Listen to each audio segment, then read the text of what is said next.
Hi there, welcome back. This is Read Aloud Time with Miss Johnson. We are going to probably finish our chapter book of the one and only Ivan. So we're going to check in with Ivan, see how he's doing. He's kind of making a big change right now. So we're going to see how he does and hopefully check in with Ruby. So let's get started. Here we go. Ready. Want to try again, Ivan? Maya asks. I think of Ruby and I tell myself it's time. The door opens. Outside at last. Sky, grass, tree, ant, sick, bird, dirt, cloud, wind, flower, rock, rain, mine, mine, mine. Oops. I sniff, approach, strut a bit, but the others don't welcome me. They have sharp teeth and loud noises. Did I do something wrong?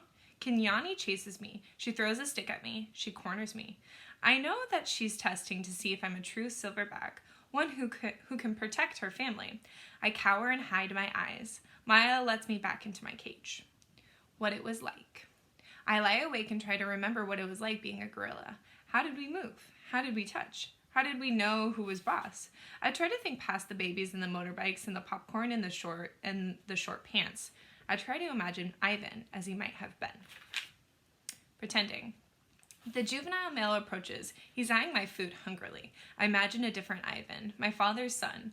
I grumble and swat and swagger. I beat my chest till the whole world hears. Kenyani watches, and so do the others. I move toward the young upstairs, and he retreats, almost as if he believes I'm the silverback I'm pretending to be. Nest. I'm making a nest in the ground. It isn't a true jungle nest. The leaves are inferior, and the sticks are brittle. They snap when I weave them into place. The others watch, grunting their disapproval. Too small, too flimsy, an ugly thing to see.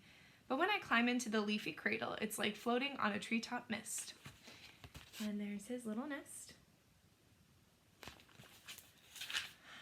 More TV. Maya wants me to go back to my glass cage. I can tell, because she's tempting me toward the door with trail of tiny marshmallows. I try to ignore her, but I don't want to leave the outside. It's a cloudless day, and I found just the right spot for a nap. But I relent when she adds yogurt raisins to the trail. She knows my weakness all too well. In the glass cage, the TV is on. It's another nature show, jerky and unfocused. I expect to see gorillas, but none appear. I hear a shrill sound, like a toy trumpet. My heart quickens. A rush close to the screen, and there she is, Ruby. She is rolling in a lovely pool of mud with two other young elephants. Another elephant approaches. She towers over Ruby. She strokes Ruby, nudges her. She makes soft noises. They stand side by side, just the way Stella and Ruby used to. Their trunks intertwine. I see something new in Ruby's eyes, and I know what it is. It's joy. I watch the whole thing, and then Maya plays it again for me and again. At last, she turns the TV off and carries it onto the cage. I put my hand on the glass. Maya looks over. Thank you. I try and say with my eyes, thank you. It. Kenyani ambles towards me.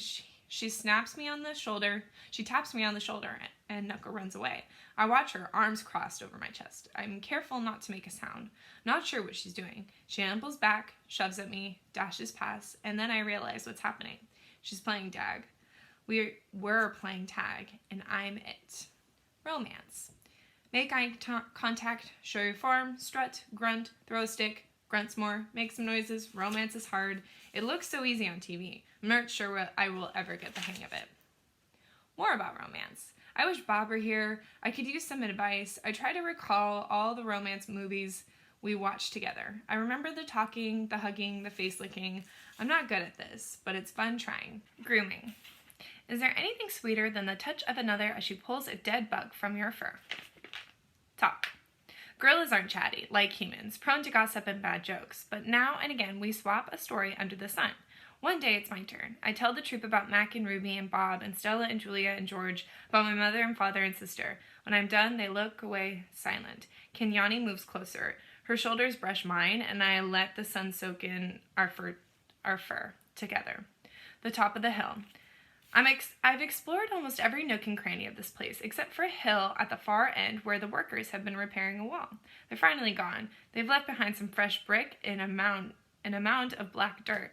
When the others laze into the morning sun, I want to explore the hilltop. They've been there before, and I have not. Everything is still fresh in my eyes. I take my time going uphill, savoring the feel of grass on my knuckles. The breeze carries the shouts of children and the drowsy hum of bumblebees. Near the top of the hill is a low-limbed tree, the kind my sister would have loved.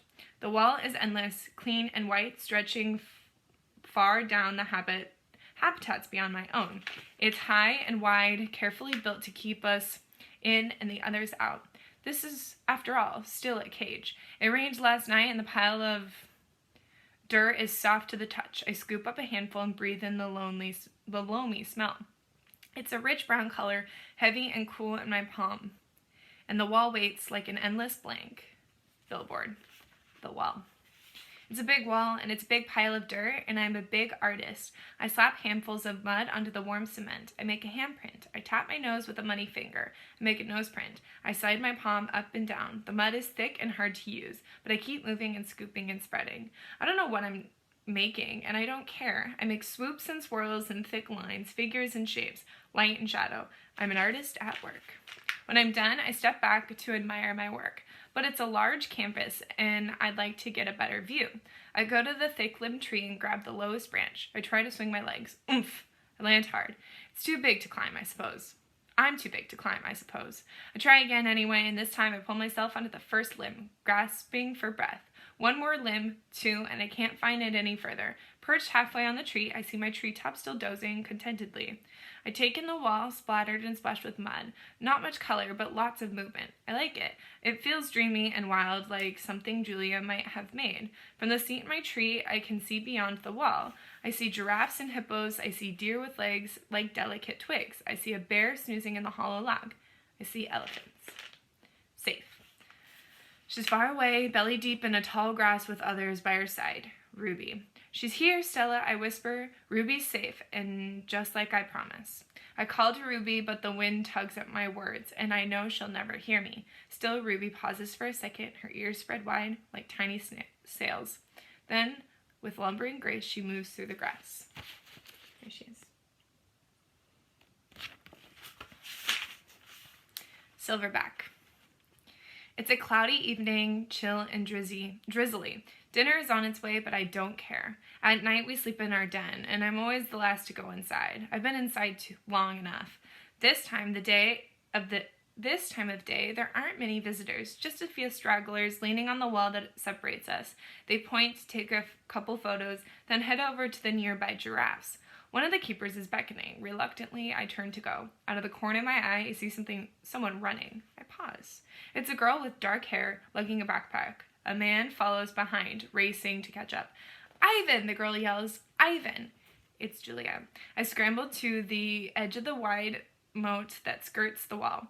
Julia and George wave at me. I dash back and forth, hooting and grunting, doing a gorilla dance of happiness. Calm down, says a voice. You're behaving like a chimp. I freeze. A tiny, nut brown, big-eared head pops out of Julia's backpack.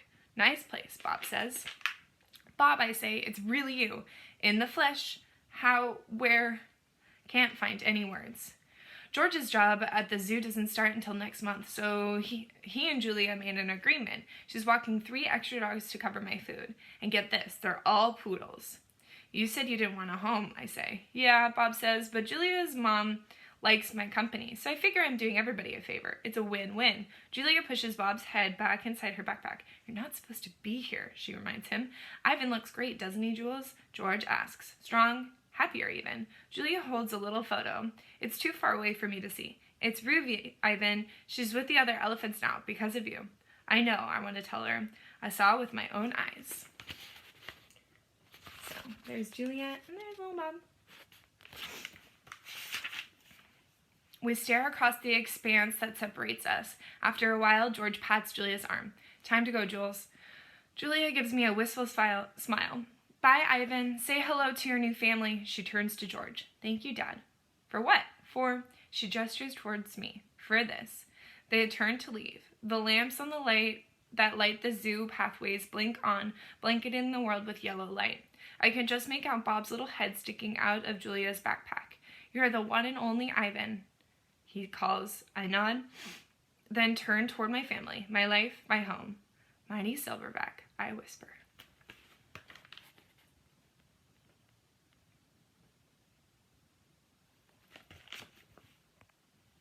All right, that is it. That's the end of the story. So it was a really happy ending, really sweet. We got to kind of check in with all our favorite characters, and Ivan seems to be doing awesome, the mighty silverback that he is. And he was able to keep Stella's promise, which I think is the most important part. So thank you so much for listening to the story. I know I really enjoyed it. It's a really awesome story. Thank you so much. Stay tuned for a new one. Bye, everybody. Thank you.